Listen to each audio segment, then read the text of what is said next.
What's up, everybody? Welcome back to another episode of Third and Longhorn, and we're once again back in the North End Zone in the Hall of Fame. They let us in again, go, baby. And we get to interview some of the guys, and you guys know how excited I am for this episode. Absolutely. Ladies and gentlemen, Jack Bouwmeester is here. Yeah. Let's go. Bowie. Thanks for being here, Jack. We appreciate it, man. No, thanks for having me. Man, well, we always start the show off with the same question, and I'm very excited to hear this story because I think your journey's been a little bit different. Can you tell us how you got to Texas? Yeah, so it started back in 2018. Just by chance, Dad heard something on the radio, and I was playing Aussie Rules football at the time. And this is in Australia? Yeah. Okay.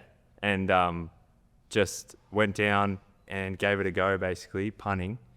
And then kind of thought that it would work out, but didn't really know what it looked like at the time. I was only 19 at this point as well, so just fresh out of high school, didn't really know what I wanted to do in my life. And yeah, it kind of worked out, and I got the chance to go to Michigan State, which was awesome. But I was on the younger side, so I struggled a lot. Just being away from home, Michigan. I've lived in Michigan, so I can Tough intro. I was going to say, that's all that needed to be said. Michigan in the summer is beautiful. In the summer. It's not the Outback. yeah, which is like 1-2 months out here. Yeah, I got a couple of friends that joke about, like it's a 2-month summer and then it's back. So yeah, I struggled a lot just with being out of home and all the usual stuff. And then COVID kind of struck. Ended up going home, which was the best thing for me at the time. And then the world kind of paused. Trained at home for a little bit, kept my grades up, and then got the chance to go to Utah in 22, and then played 3 years at Utah, and then left at the end of last year, and Texas called. And yeah, that's where we are today. So. Let me ask you this. So, being from Australia, did you ever play rugby at all? I played Aussie Rules, which is similar to rugby, but people kind of see it as like a combination of basketball, volleyball, rugby. It's a lot of everything, and there's no throwing in Aussie Rules. It's kicking. So that's where we kind of get the punting from. Okay. And then you don't throw it. It's called a handball, which Americans can't seem to wrap their heads around. Handball. I'm trying to follow this, but it's a little difficult. We'll have to get you on some AFL highlights. There we go. You can just teach us one day. We'll just have a game. You can teach us how to play. I bought a Aussie Rules ball in there, and we put it in the kicking bag. And the specs love, like, Lance and Will are always like, let's kick the footy. So, Give me some insight, okay? The first time that you kicked an American football versus you've been used to kicking an Aussie football, assuming more often throughout the course of your life. Yeah, it's different. The American ball obviously is a lot pointier,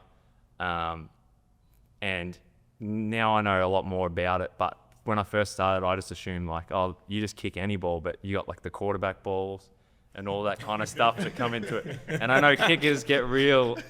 It's a tense subject when the quarterback balls get thrown in. But but Aussie guys, which I did a bit of this when I started, Aussie guys will come over and do that roll out and drop punt, which is a great way to like acclimatize yourself to playing because you get to move around. Everything slows down a little bit because you're used to that movement. But I think in coming here, learning how to spiral, working with Coach Banks, that's kind of how I wanted to take my game to the next level. And that's kicking a spiral feels a lot better than hitting an Aussie rollout. The guys were kind of surprised at how big you were. When you walked in, you said you played Aussie Rules football. What position did you play? Not that it matters. I was going to say, like you would know. In the context at all. The AFL expert here. Yeah, what position is for the people out there? I used to play in the forward line. Does that make any sense? Yeah. So he said, You were forward. yeah, I used to try and kick the goals. Oh, yeah. And then when the umpire like throws it up in the air, jump up and try and tap. Oh yeah. So my point, I have a point to my point. So like I know where it's going. you're really athletic for a punter too. Yep. I know where you're going, Ryan. Not as athletic as some of those guys. Okay. Have you ever had a fake punt, or do you dream of having one if you haven't had the opportunity to fake I had punt? one Show at your Utah. athleticism. You did? Was Yeah. it successful? It was. Sorry, you had a. Oh no. DJ is watching your back. There's a mosquito trying to get your concentration. I was like, I can't let that mosquito get him, man. I can't let him get him. He's like, The old man and DJ I kicking. had a fake punt at Utah, 14 yards. Not that I'm counting. Hey, that's significant. 14 to get you to 6. But my like coach at the time was always like, you got to check the down and distance before you run. But you have the license if you see green, just because it wasn't called. I just took off. Wait, was it? whoa. Did you get the first down, or Yeah, was it yeah, for I like got a 15 yards? Oh, you got it. Okay, good. So So I didn't. wasn't called. No, I didn't, and I didn't check the down and distance. I just saw the grass. I just ran for it, which I now know is really stupid. But we got there and we didn't know what it was like to not get Nice. it. But yeah, I do dream of running one here. Yeah. Yeah, I could say you're an athlete. Yeah. You are a great punter, but you're a great punter who also is also a great athlete, I think too. Yeah. A good athlete. Yeah, I guess. You think you're a good athlete, and then you get then in you the go out locker there room on with those some of those streets. Yeah, guys, that's and true. it's like, nah, I'm good. Yeah. I'm good. Well, Jack, you're not the youngest guy, obviously, on the team. Yeah. Probably one of the oldest on the team. Is that a pro or con? How do you go about? I feel like it'd be a pro for you because life makes a little bit more sense now. Yeah. And you being able to balance life out. How is it being around these young guys and being able to be, the start punter that we have? Yeah, it's good. I think being older in my case has helped me a lot. When I tried when I was younger and I struggled a lot. So it took me a few years to get that maturity. There's that. Yeah, I know, right?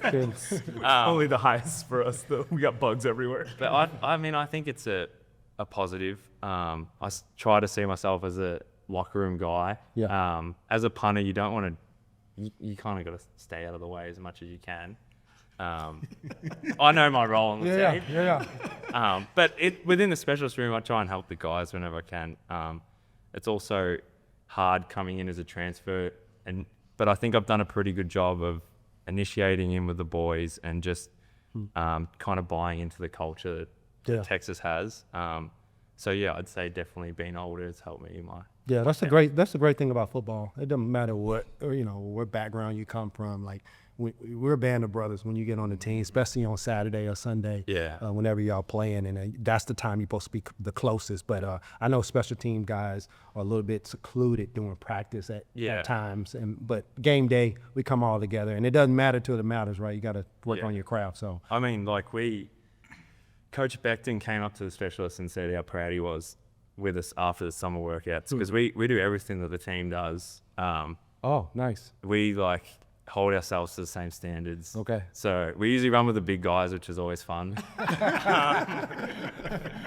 Do you beat the big guy? Yeah, sometimes. But yeah, every workout we're there, we try to get in the front as much as we can. Okay. So I think we earn a bit of respect in that manner as well. Because if we weren't doing that stuff, then guys would be like, look at the specialists over there. They don't even do anything. But I think we try to do as much as we can and stay as fit as possible. So That's cool, man. All right, mate. So I got a question for you. All right. So we had obviously a pretty big first couple games here, and we were joking around on the text message about we're like, oh, are we back to talking about how good our punter is now? And because back in the Michael Dickson days, people would go crazy for the punter, and I feel like we're hitting that point. But can you talk a little bit about, one, do you have any relationship or know Michael at all, and then two, talk about the culture of Australian in punting, because college football, pro football is littered with Aussie punters. So can you talk a little bit about that? So the first one with Michael, he texted me on my visit, and I think Coach Banks set that up. But I'm so glad that he did because when summer rolled around and everything was a bit quieter here, we would punt, like, he lives in Austin in the off season, so we would punt like 3 times a week, and it's probably the best one-on-one opportunity I've had to kick with a guy like that. His mindset, how he goes about it, and just some of the stuff we worked on, it was just invaluable, really. So yeah, I really respect Michael and see him as a mentor, definitely. And then the Aussie side of things, yeah, there's a lot of Aussies now and a lot of Aussies doing well. It's good to see, honestly. There's all different programs in Australia, but I think once you get over here, you just want to see like your countrymen doing well. So whenever there's an Aussie, I think there was one for Ohio State, Joe, and then I got a friend there as well, Nick. Well, I haven't met Joe, but you talk like you've known each other for 10 years.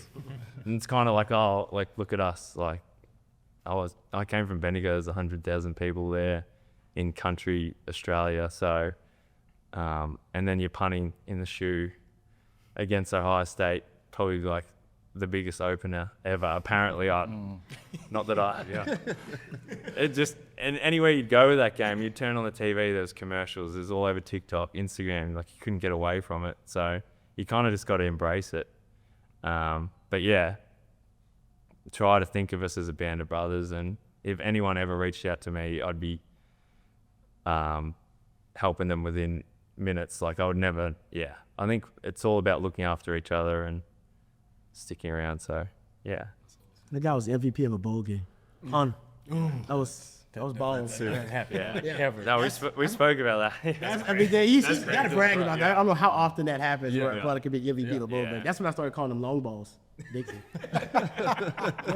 This is Nick. Did he kick long? Okay. Well, since we're on the topic of nicknames, Jack, do you have any nicknames or anything that they call you in the Coach Nansen calls me Kangaroo.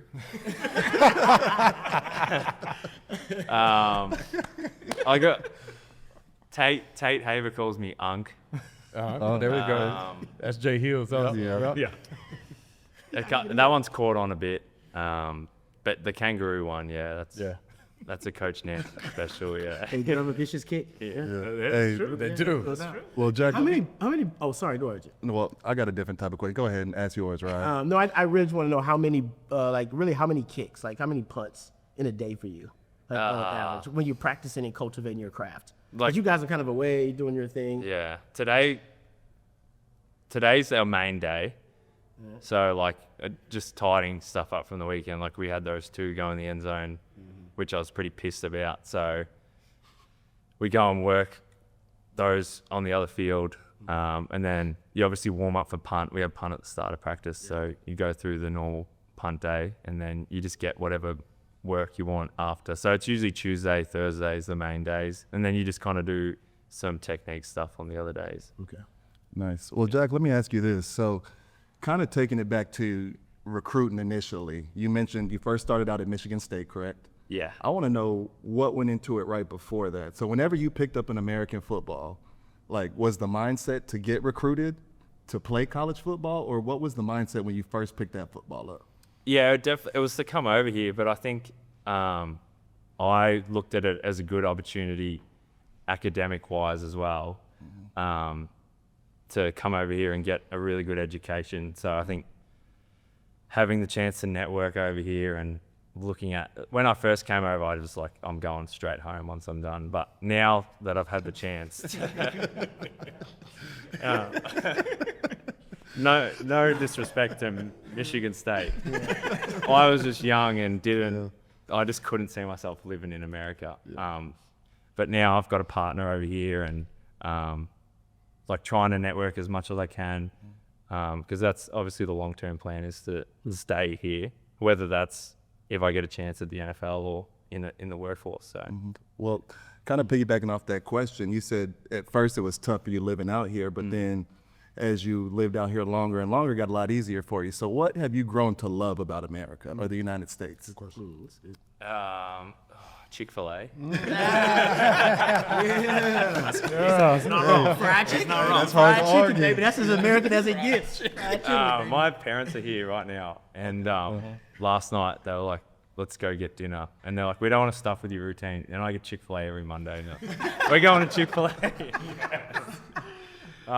What up, America? Did they like it? Yeah, I loved it. Yeah, okay, good. I mean, it's hard not to. Yeah, I'd be pretty flat if they hated it. So,